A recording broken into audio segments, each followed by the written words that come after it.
गरिबाचा शेवटचा आधार कोण असेल तर ती न्यायदेवता. सरकारने न्याय ऐकलं तर न्यायदेवता न्याय करते. त्याचप्रमाणे न्यायदेवतेनं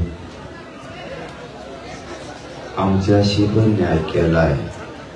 त्याबद्दल मी न्यायदेवतेचं मान्य न्यायालयाचं मनापासून भरभरून असं कौतुक करतो. आता दुसरा मुद्दा महत्वाचा. मी जाहीरपणानं सांगतो आणि माझं हे सांगणं आता शेवटचं एवढं लक्षात ठेवा. ज्या रोडवर गाड्या त्या तुम्ही मैदानात नेऊन लावा हे माझं तुम्हाला शेवटचं सांग. आणि तुम्ही सुद्धा मैदानावर झोपा हे सुद्धा माझं तुम्हाला शेवटचं सांगणं आहे. आपल्याला न्यायदेवतेचं न्यायालयाचं नियमाचं पालन करायचं आहे.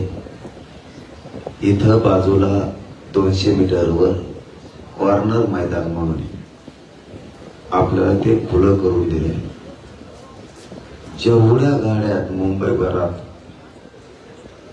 या पुऱ्या गाड्या तुम्ही मैदानावर लावा, मैदानावर झोपा हे मला तुम्हाला शेवटचं सांगायचं. आणि जर तुम्हाला आरक्षण पाहिजे नसलं, तुम्हाला कोणाचं तरी ऐकून गोंधळ काही करायचा असला तर तुम्ही तुमच्या गावाकडे जाऊ शकता. मला माझ्या जातीला मोठं करायचंय, माझ्या जातीच्या लेकराला मोठं करायचंय. मला हे शब्द बोलायसाठी पाणी प्यावं लागलं आणि मग बोलावं लागलं. तुमच्या बुद्ध्या जर ठेपेला असत्या तर समजून घ्या मला किती वेदना असते, मला किती त्रास असेल या उपोषणाचा. कोणासाठी? तुमच्या लेकरा बाळांसाठी मी एवढे कष्ट सहन करतोय. तुम्हाला आरक्षण देऊ, तुमचे लेकर सुखी समाधानी करायचे, पिढ्यानंतरचे माझी जात मोठी करायची. त्यासाठी हे सगळे कष्ट मी भोगतोय. मी समाजाचा अपमान होईल, मान खाली होईल असं कधी वागत. म्हणून तुम्हाला मी आता शेवटचा शब्द वापरला. मला 2-2 घोट पाणी पिऊन जर तुमच्याशी बोलायची वेळ येत असेल तर तुमचा काय उपयोग?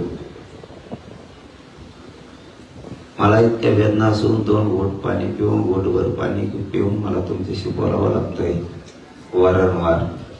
काय उपयोग आहे तुमचा? म्हणून शेवटचं सांगतो, मुंबईभरात जेवढ्या गाड्या असतात तेवढ्या ग्राउंडला लावा आणि ग्राउंडलाच गाड्याजवळ झोपा.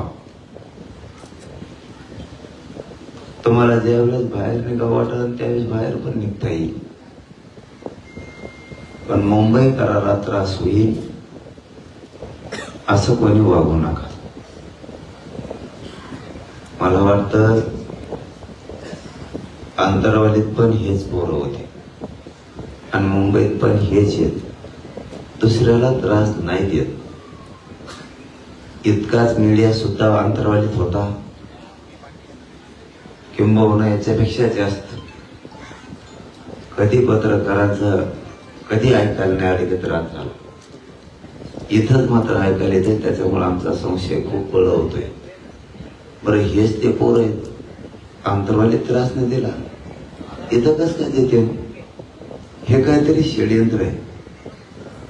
आमच्यात घुसून आम्हाला बदनाम करायसाठी हे कोणीतरी करतंय. रोडवर पण हेच आहे. कुणीतरी राजकारणी माणसाने त्याला फुगवायचं किंवा एखाद्या समन्वयकाने फुगवायचं. ते उंदीर मिशा कोणीतरी येते बी सांगतो वाटतं पोरायला की तुम्ही रोड आडाच लागतो असं मला कळालंय. बेट्या तो 2-4 बारे झालेलं आहे. मी फक्त आंदोलनामुळे गप आहे. तो आंतरवालीला पण हेच केलं होतं एकदा. तो या जिल्ह्यात पण हेच केलं, मुंबईत पण हेच केलं. तो मूक मोर्चाच्या टायमाला पण हेच केलं. तुला आम्ही चांगले ओळखून आहे. तुला आणखीन एकदा सांगतो, तू माया नादाला लागू नको. तुला माहिती मी किती गंड्याचा आहे. मी जर मागं लागलो तो खुटा उठतो थोडा. असे चाळे करू नको. तुला घरी झोप, कारण इथं माझ्या जातीच्या आयुष्याचा प्रश्न आहे. माझी जात मला पुढे न्यायची आणि तुला नेत्याचं पायापासून सगळं चाटायचंय.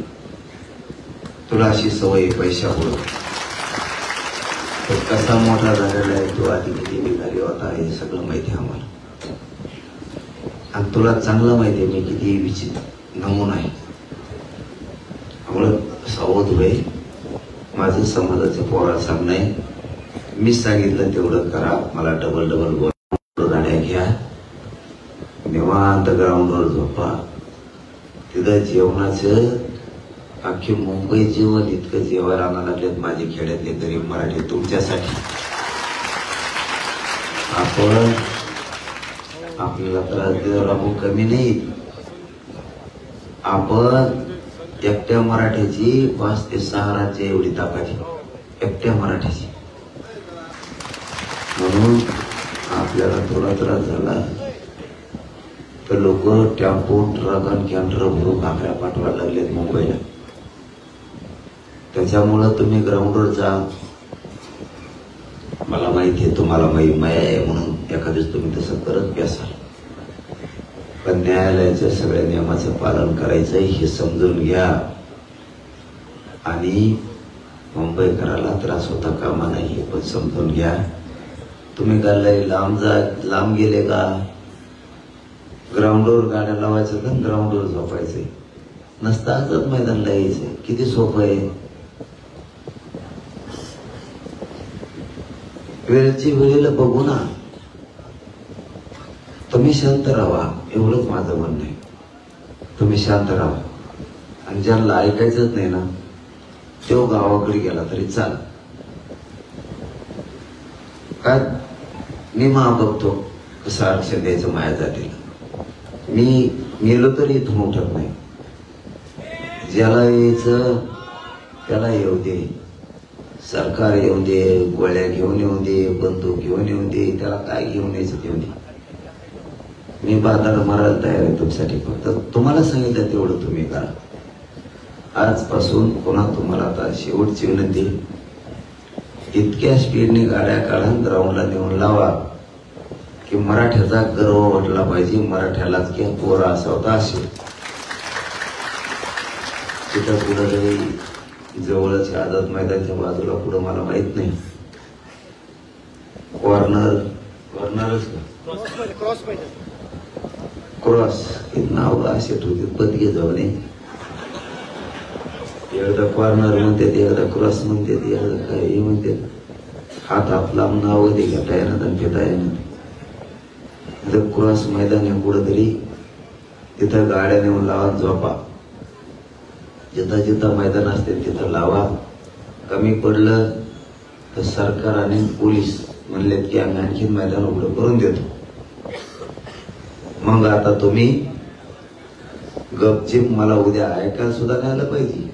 आज रात्री तर उद्या नाही तर बाबा मी 2 पोराची टीम पाठवीन आणि तो बापाला नाही यायला गावाकडे फोन कर नाही, या तेलिंदरला तिकडे घेऊन जा म्हणून हे पक्षाची अवलादी. हे ध्यानात ठेव. म्हणून आता सगळ्यांनी ग्राउंडवर जाऊन झोपा.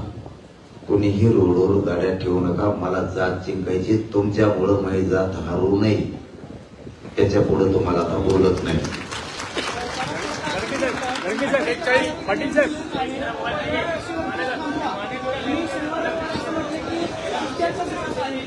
कोण म्हणलं?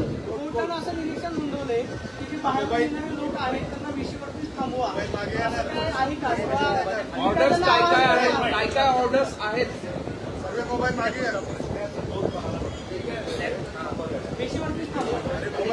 मी सांगितलं तुम्हाला न्याय देवता मी तुम्हाला अंतरवळीत होतो 10 दिवसापूर्वी. गरिबांचा आधार न्याय देवता. सरकारने न्याय नाही दिल्यावर न्याय देवता न्याय देते. तसं न्याय देवता आम्हाला न्याय देणार. न्यायदेवतेचं बाहेर राहणार मुंबईच्या बाहेर गाड्या असं म्हणू शकत नाही का. तुम्ही या पण शांततेत गाड्या लावा, तुम्ही शांततेत तिथं बसा, हे न्यायदेवता म्हणू शकतो. आडवा न्यायदेवता म्हणू शकत नाही. न्यायदेवता आम्हाला न्याय देणार, पण मी ऑर्डर बघितली नाही त्याच्यामुळे मी काही बोलू शकत नाही, पण नियमाचं पालन होणार. आता तुमच्याशी वकील चर्चा केली. 48 तासांची मुदत दिलेली आहे. जेणेकरून हे रस्त्यावरची सगळी गर्दी आहे, गाड्या नाहीत, ही सगळी आंदोलक आहेत, ती आंदोलक रस्त्यात उभे राहत आहेत आणि इथे थांबतायत. त्यामुळे वाहतुकीला या सगळ्या गोष्टी अडचण होते असं. आणि उद्या परत 3-4 वाजता सुनावणी आहे याच मुद्द्यावर. बर, मला नाही माहित. मी आता ते पोरांना सांगण्यासाठी पाणी पिऊन उठलोय. हे बघा, तुम्ही तरी किमान 10-12 जण असे आहेत, तुम्ही आपला सेकंद बघितलेला. मला म्हणजे 4 रात्री 4 दिवस उपोषणामध्ये मी किती हाला केली. तुम्हीच लोक आहेत की पत्रकारितेच्या पलीकडे जाऊन हाताला तो उठवणारे लोक आहेत. तरी मी लोकांना सांगण्यासाठी उठलो की शांत राहा, न्याय देवता न्याय करल. ते सुद्धा पोरं रस्त्यावरचे ग्राउंडवर झोपतील, ग्राउंडवर राहतील, शांततेत सगळं करतील. आम्ही न्यायालयाचे नियमाचं सगळं पालन करू आणि त्यांनाही सांगतो तुम्ही पण पालन करा. प्रशासन आणि सरकार पातळीवरून काही संवाद होतोय का? काही भेटण्यासाठी कोणी येतंय का? बैठका सतत चालू आहेत सरकारकडनं, तुमच्याशी काही संवाद करतोय का? काय चालू आहे ते तुम्हाला सांगतायत का सरकारकडनं? हे फक्त तुमच्याकडून ऐकतो. बैठका रात्रंदिवस सुरू आहेत म्हणून बघायला मिळत नाही, ऐकायला मिळत नाही, दिसत नाही. कशाच्या बैठका सरकारच्या चालू आहेत ते आम्हाला माहित नाही, पण आमच्याकडे काही निरूपा नाही. त्यांच्याच बैठका सुरू असतात. लगन गई चालू असेल त्यांची तिकडे दुसरी. मुख्यमंत्री असं म्हणाले की चर्चा करण्यासाठी कोणीतरी असायला हवं. त्यांचं कोणी असेल तर चर्चेसाठी मी आहे ना इथं. तर तुम्ही तसं सरकारला आवाहन करता की मग काय कुठलंय खेटर. सरकार म्हणताय की कोणीतरी चर्चेला यायला हवं, बोलायला हवं, सांगायला हवं असं म्हणतात. आणि तुमच्या काय पाया मोडले काय? अशी कोणती पद्धत आहे? आम्ही चर्चा लिहावं, नामकं करावं. चर्चा फिरचायला नाही पाठवत आम्ही कोणा. तिकडेच गेलं फोटो द्यायचे. तुम्हाला यायला काय झालं चर्चेला? तुम्ही चर्चा लिहा ना. बाकीचे मंत्री, बाकीचे चर्चा करणारे 500 किलोमीटरवर येते. तुम्हाला इथं 100-150 मीटरवर येता येत नाही का? बहाणेबाजी नका करू. तुमच्या एका मस्तीखोर निर्णयामुळं पुढं काय होतंय तुम्ही बघा. मला शांतता हे किती कठीण असू शकते. शांततेत लोकांचे घेतलेले बळी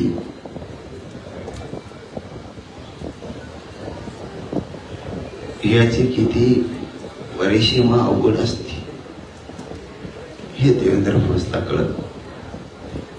न्यायदेवता काय सांगते आणि देवेंद्र फडणवीस काय करतो हे त्याच्या कलनाच्या बुद्धीच्या पलीकडे आहे. त्याच्या एका मस्तीखोर निर्णयामुळे वागणुकीमुळे मराठ्यांना तुच्छतेची वागणूक द्यायची. या वागणुकीमुळे ही शांतता एवढी विकोपाला जाऊ शकते की कधी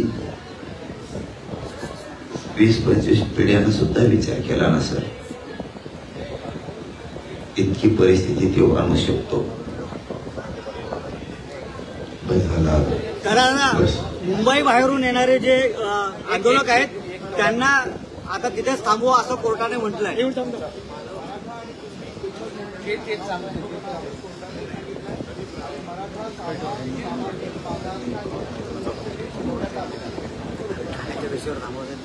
त्याला तर कोली तुम्ही, ते येवल्यावाल्याला कवा कोली तुम्ही.